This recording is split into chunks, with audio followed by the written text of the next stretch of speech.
19ஆம் அதிகாரம்.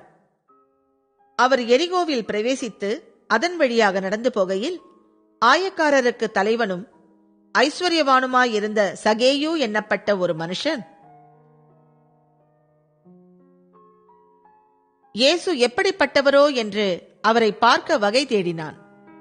அவன் குள்ளனானபடியால் ஜனக்கூட்டத்தில் அவரை காணக்கூடாமல் அவர் போகும் வழியில் முன்னாக ஓடி அவரை பார்க்கும்படி ஒரு காட்டத்தி மரத்தில் ஏறினான்.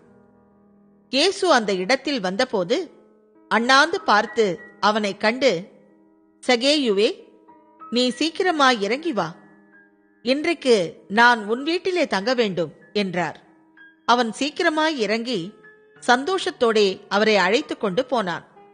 அதை கண்ட யாவரும், இவர் பாவியான மனுஷனிடத்தில் தங்கும்படி போனார் என்று முறுமுறுத்தார்கள்.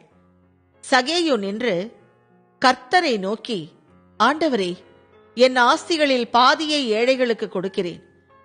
நான் ஒருவனிடத்தில் எதையாகிலும் அநியாயமாய் வாங்கினதுண்டானால் நாலத்தனையாக திரும்ப செலுத்துகிறேன் என்றான்.